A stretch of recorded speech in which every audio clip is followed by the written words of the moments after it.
ఇది రెండో పెళ్లి. కానీ ఇది జరగాలంటే నాకు కొన్ని కండిషన్స్ ఉన్నాయి. పాయింట్ నెంబర్ 1, మనిద్దరి మధ్య ఏ రకమైన సంసార బంధం ఉండదు. సారీ,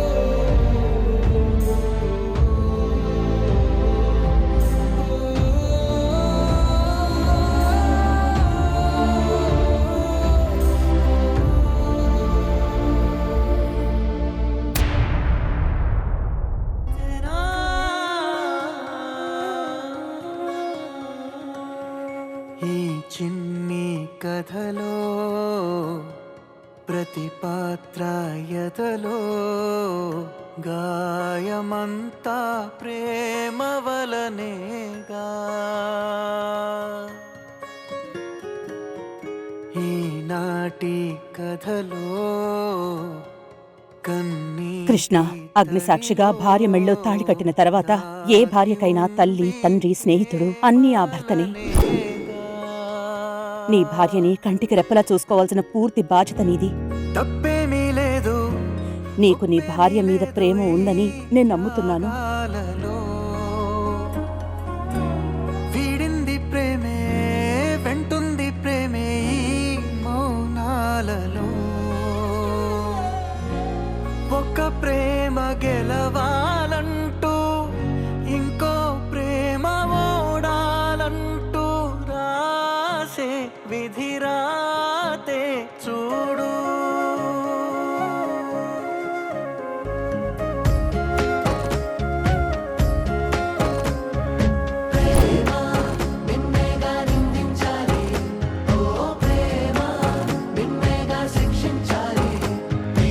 నోరు తెరు.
పయనం ఆలోచిస్తూ ఉంటే తెలియని మౌనం, ప్రాణం తీసే ప్రశ్న సందేహం దహించుతుందిగా.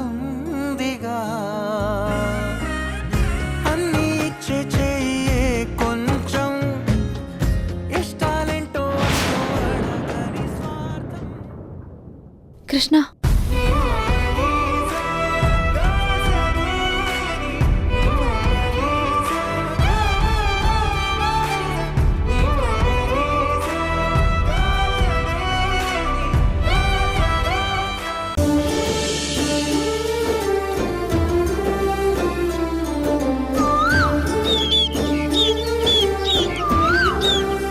ఈవినింగ్ ఆఫీస్కి వచ్చి చెక్ తీసుకువెళ్ళు.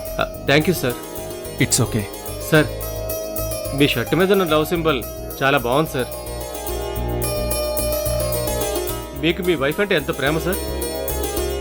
దాని మీద మేడం పేరు మీ పేరు కలిసేలా పీకే అని డిజైన్ చేయించుకున్నారు.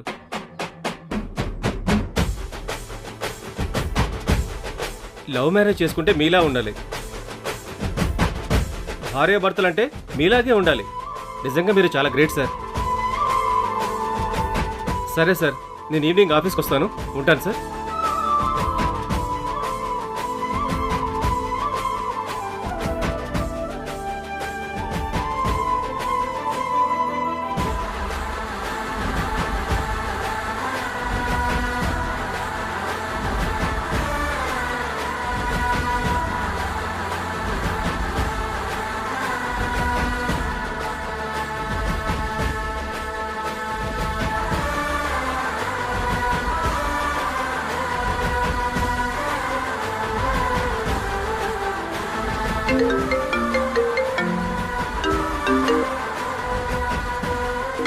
ఇందాకే కదా వెళ్ళాడు, అంతలోనే ఫోన్ చేస్తున్నాడు.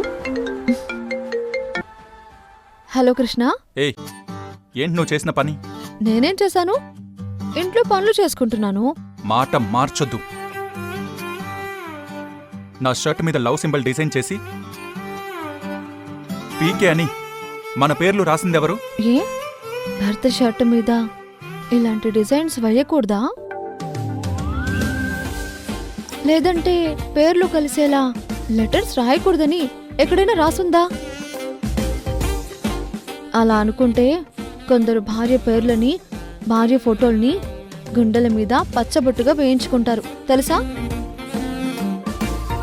నేనింకా షర్ట్ మీదే వేశాను. మీకు అంతగా ఇష్టం లేకుంటే ఆ షర్ట్ అక్కడ తీసేసి దారిలో ఏదైనా షాపింగ్ మాల్లో ఇంకో షర్ట్ కొనుక్కుని వేసుకొని వెళ్ళండి. ఇప్పుడు నాకంత టైం ఉందనుకుంటున్నావా? చూడు, నువ్విలాంటి పిచ్చి పిచ్చి ఆలోచనలు పెట్టుకోకు. నువ్వు చేసిన మోసం నాకింకా గుర్తుంది. నేనేం మర్చిపోలేదు. ఆ మోసానికి ప్రేమకి సంబంధం ఏంటి కృష్ణ? నీకు మరీ అంత ఇబ్బందిగా ఉంటే ఆ డిజైన్ వరకు చించేసేయ్. నిజంగానే చించేస్తాను.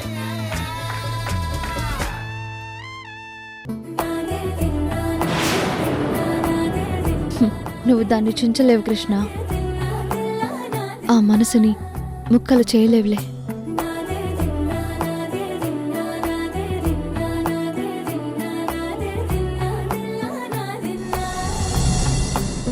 నానా హైరానా ప్రియమైన హైరానా మొదలాయి నాలోనా లలనా నీ వలనా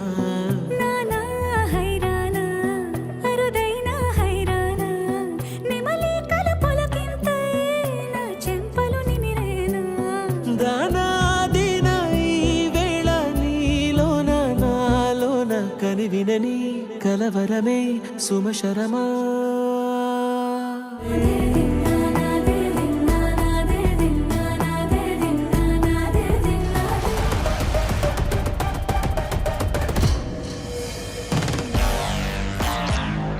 డ్రగ్స్ మిక్స్ చేసిన చాక్లెట్స్ లా ఉందే, ఇవిచ్చారేంటి? ఎవరికో ఇవ్వాల్సిన చాక్లెట్ బాక్స్ బై మిస్టేక్ మమ్మీకి ఇచ్చినట్టున్నారు. ఇంకా నయ్యం మమ్మీ వీటిని టేస్ట్ చేయలేదు.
అన్నయ్య, నీకేమంటే భయం? నాకు బల్లంటే ప్రాణం పోయేంత భయం.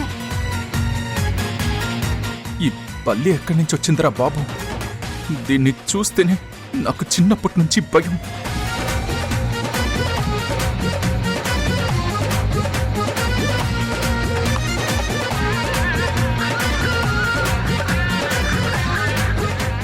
ఇదేంటి, నేను ఎటు వెళ్తే అటు వస్తుంది?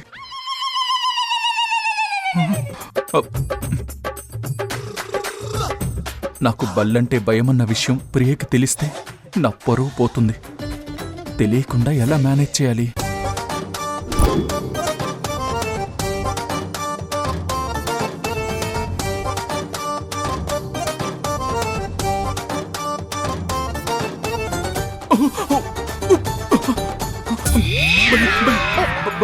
బల్లి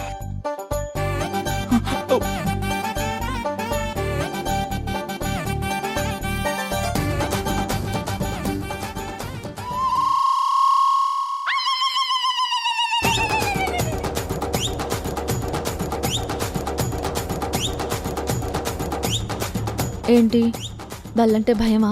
ఆ, ఆ, నాకేం లేదే. నాకు బల్లంటే భయం లేదు.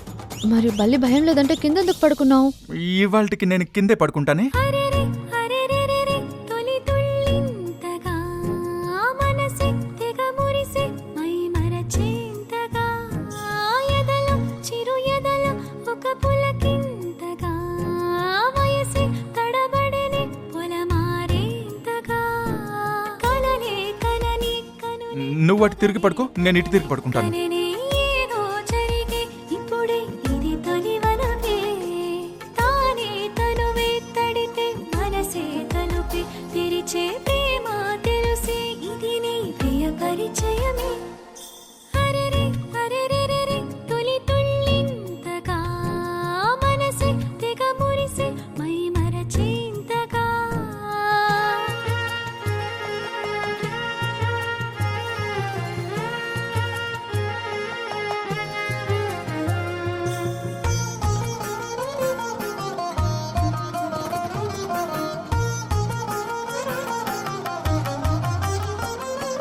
తేరే లేని తీరే ఏదో ఎగిసే అలల గుండెల్లోనా ఎప్పుడు లేని ఊహల్లోనా ఎగిరే మనసే చుక్కల్లోనా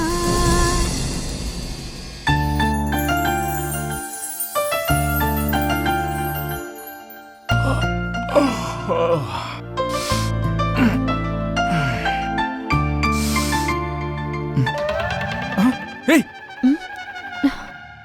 ఇదేంటి నువ్విక్కడ పడుకున్నావు? హ్మ్? హలో, నేను కిందే పడుకుంటాను. తమరే ఇక్కడికొచ్చి పడుకున్నారు. నేనా? హ్మ్. ఏం జరిగింది? హా, ఏం జరిగిందో తమరికి గుర్తులేదా? బల్లి గుర్తుందా? ఆ, బల్ల బల్ల ఎక్కడ బల్లి? బల్లి ఆ, అదే బల్లి. ఆ బల్లిని చూసి తమరు భయపడే నా దగ్గరకొచ్చి పడుకున్నారు.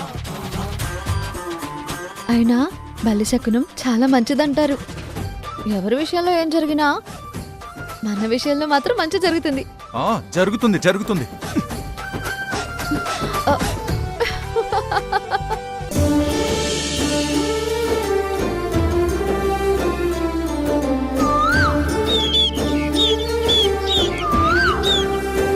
ఈ టోటల్ ప్రాజెక్ట్ బడ్జెట్లో 60% ఇన్వెస్ట్మెంట్ మాది, మిగిలిన 40% ఇన్వెస్ట్మెంట్ మీ కంపెనీది సార్.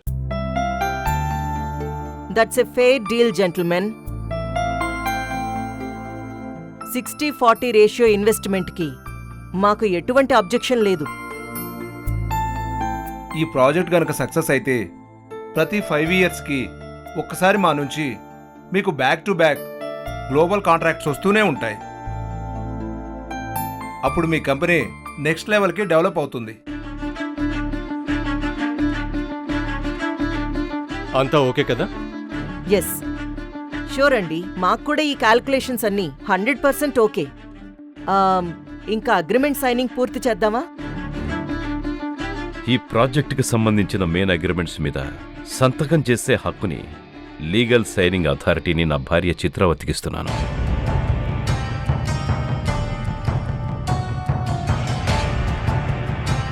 తనే ఈ డాక్యుమెంట్స్ మీద సైన్ చేస్తుంది.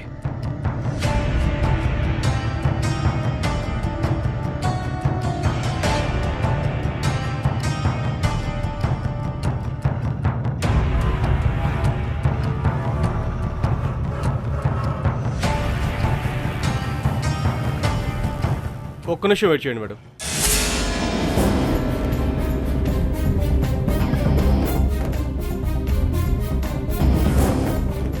లీగల్ డాక్యుమెంట్స్ ప్రకారం ఈ కంపెనీకి మెయిన్ ప్రొపరైటర్, అసలైన ఓనర్ రానమ్మ గారు కదా? రానమ్మ గారు కదా? రానమ్మ గారు కదా?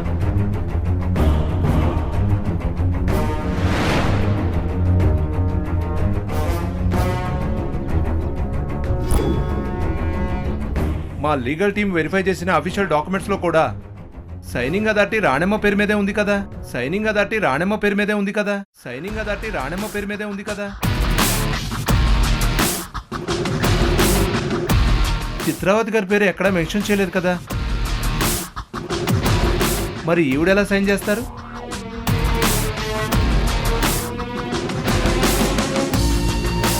ఆవిడ లేకుండా ఈ మీటింగ్ ఏంటి? ఆవిడ సంతకం లేకుండా ఈ 1000 కోట్ల డీల్ ఏంటి? అసలు లీగల్ వ్యాలిడిటీనే ఉండదు, తెలుసా మీకు? మేము ఇంతసేపు ఆవిడ వస్తున్నారేమో అనుకున్నాం. Hello, excuse me. ఆ రాణమ్మ ఈ కంపెనీకి పేరుకే ప్రొప్రైటర్. కానీ ఈ కంపెనీని కంప్లీట్ గా రన్ చేసేది నా భర్త, నా కొడుకు. వాళ్ళ తర్వాత ఈ సంస్థకి సర్వాధికారిని నేనే.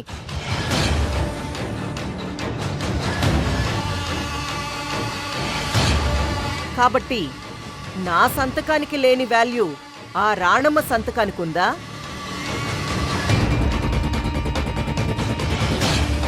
ఆ మధ్యేదో మా ఆయనకి హెల్త్ ఇష్యూ వస్తే జస్ట్ లీగల్గా ఒక ఫార్మాలిటీ కోసం ఆవిడ పేరు పెట్టాం, అంతే తప్ప బిజినెస్లో ఆవిడ ఇన్వాల్వ్మెంట్ అస్సలు లేదు. డెసిషన్స్ అన్నీ మావే. సారీ మేడం, బిజినెస్లో ఎమోషన్స్కి రిలేషన్స్కి వాల్యూ ఉండదు. కేవలం లీగల్ డాక్యుమెంట్స్కే వాల్యూ ఉంటుంది. ఈ కంపెనీ బాండ్ పేపర్స్ మీద రానమ్మ గారి సంతకం ఉంటేనే మా ఇంటర్నేషనల్ బోర్డ్ ఈ డీల్ని ఓకే చేస్తుంది, ఫండ్స్ని రిలీజ్ చేస్తుంది.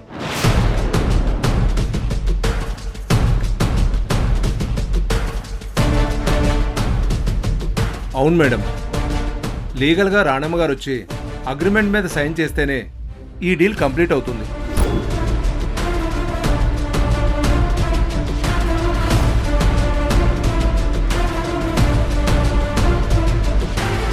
ఛా, ఎక్కడ చూసినా ఈ రాణమ్మే.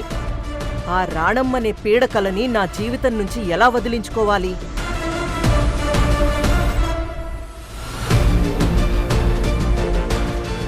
తేజ, అసలు దీనంతటికీ కారణం నువ్వే. పవర్ ఆఫ్ అటార్నీ ఆ రాణమ్మ పేరును రాయకుండా ఉండుంటే ఇప్పుడు మనకి ఈ పరిస్థితి వచ్చేదే కాదు.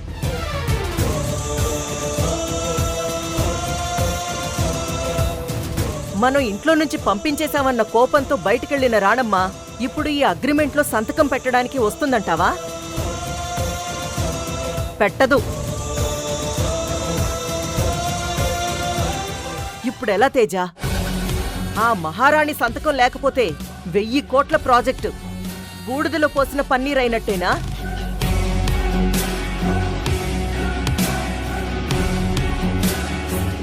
అసలు రాణమ్మ ఇప్పుడెక్కడుందో, ఏ సవారీలో బిజీగా ఉందో కూడా తెలియదే. ఇప్పుడు రాణమ్మని ఎలా తీసుకురావాలి?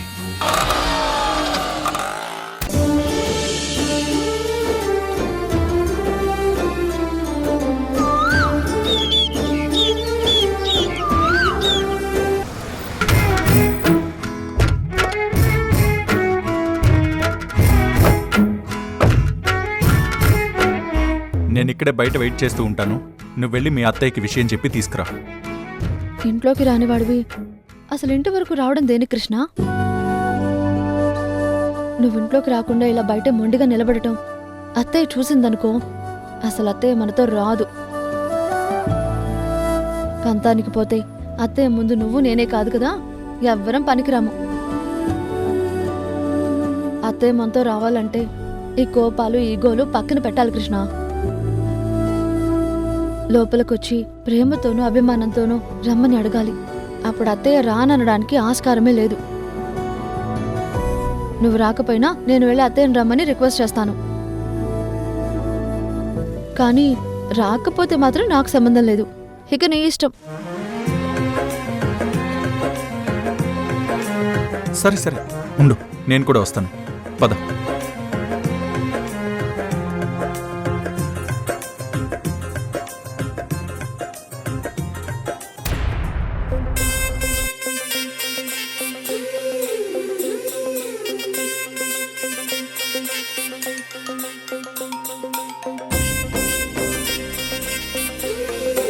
కృష్ణ, ప్రియా,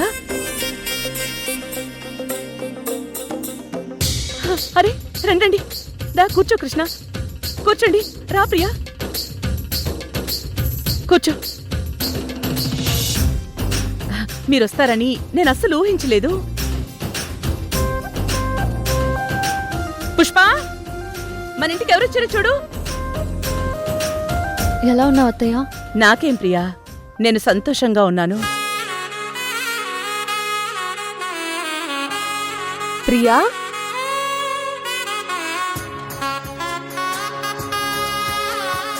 జ్యూస్ తీసుకురా. అలాగే. ఏయ్ ప్లీజ్, మేమేమీ మీ మర్యాదల కోసం రాలేదు. నువ్వు వెళ్ళు.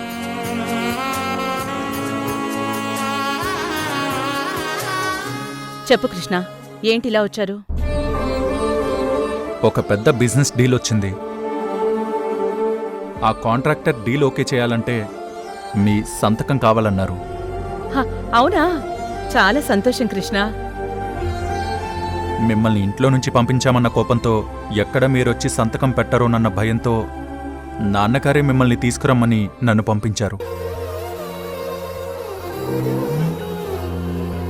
ఏంటి ఆలోచిస్తున్నారు?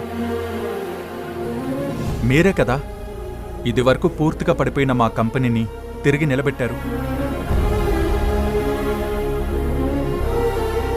అలాంటిది ఇప్పుడు మీరు మాతో పాటు రాకుండా మీరే మీ చేతులతో దాన్ని కూల్చేస్తారా? నేనింత దూరం వచ్చి అడుగుతున్నాను. మీరు మాతో పాటు ఇప్పుడే ఆఫీస్కొచ్చి ఆగిపోయిన ఆ డీల్ని పూర్తి చేసి కంపెనీ పేరుని నిలబెట్టండి. చెప్పండి, మీరు మాతో పాటు ఆఫీస్కి వస్తారా రారా? ముందు జ్యూస్ తీసుకో కృష్ణ, తర్వాత మాట్లాడుకుందాం.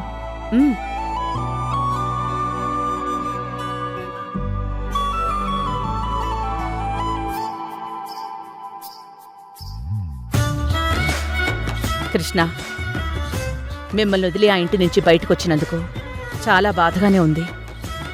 కానీ ఆ వంక పెట్టుకుని మీ కంపెనీకి నష్టం తీసుకురావాలన్న ఆలోచన నాకు అస్సలు లేదు.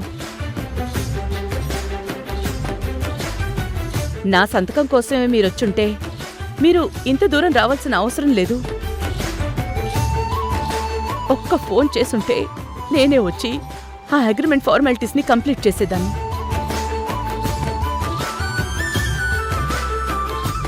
చూడు కృష్ణ, మీరెప్పుడు రమ్మంటే అప్పుడొచ్చి ఎక్కడ సంతకం పెట్టమంటే అక్కడ సంతకం పెడతాను నేను. మా మీద కోపంతో మీరు రారేమో అనుకున్నాను.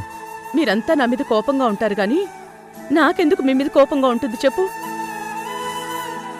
మీరు నన్ను ఎంతలా ద్వేషించినా ఎప్పటికీ మీరు నా పిల్లలే కృష్ణ.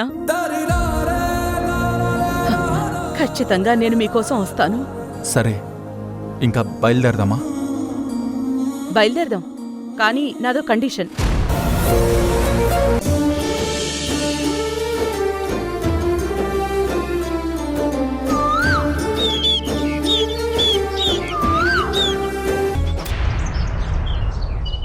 ఏంటి తేజ? నువ్వు నా ఇంటికి రాకముందు మనం ఇదే పార్కులో 2-3 సార్లు కలుసుకున్నాం కదూ?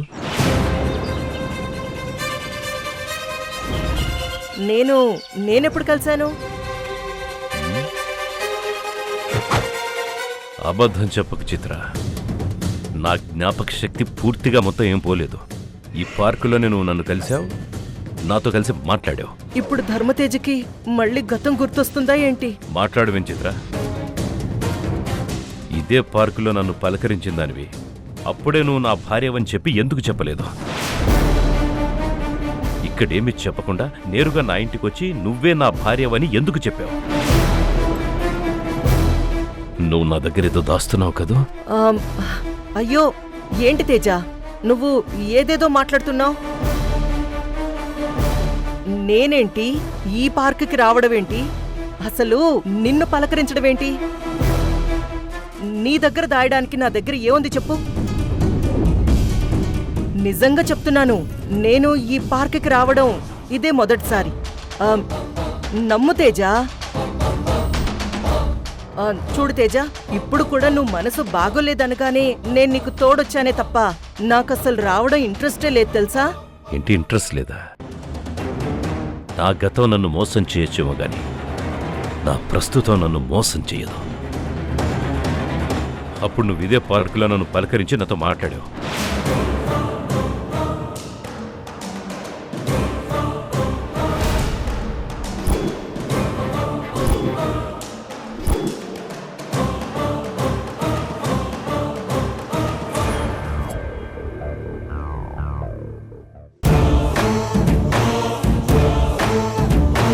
ఏ వాచ్మెన్,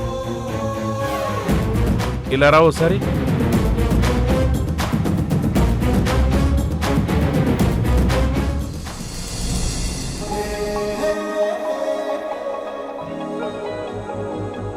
దాహం అన్నావుగా,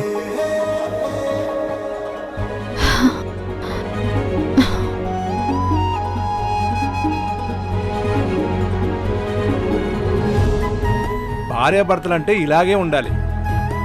ఒకరి అవసరాన్ని ఒకరు గుర్తించి ఇలా ప్రాణంగా చూసుకోవాలి. నువ్వు పరుగులు తీస్తూ వెళ్ళి షాప్ దగ్గర నుంచి నీళ్ల బాటిల్ కొనుక్కురావడం నేను చూశానులే కృష్ణ. మీ ఇద్దరిని చూస్తుంటే చాలా ముచ్చటేస్తుంది తల్లి. నూరేళ్లు ఇలాగే చల్లగా ఉండండి.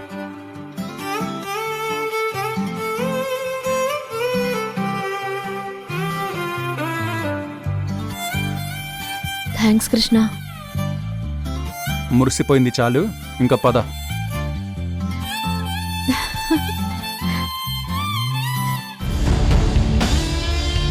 చెప్పండి సార్. నువ్వు ఇక్కడే కదా డ్యూటీ చేస్తావు? నన్ను నువ్వెప్పుడైనా ఇక్కడ చూసావా? రెగ్యులర్గా చూస్తుంటారు కదా సార్. అయితే నేను నీకు గుర్తున్నానా? అలా అడుగుతారేంటి సార్? ఒక్కసారి చూస్తే చాలు.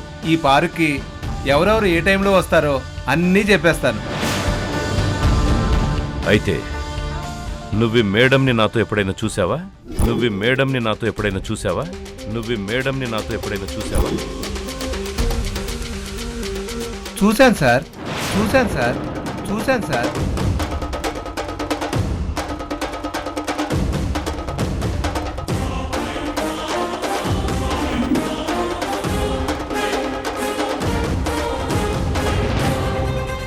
ఏయ్ వాచ్మెన్, నువ్వు నన్ను చూసావా? ఆ? నన్ను చూసావా? ఎప్పుడు చూసావు? ఎక్కడ చూసావు?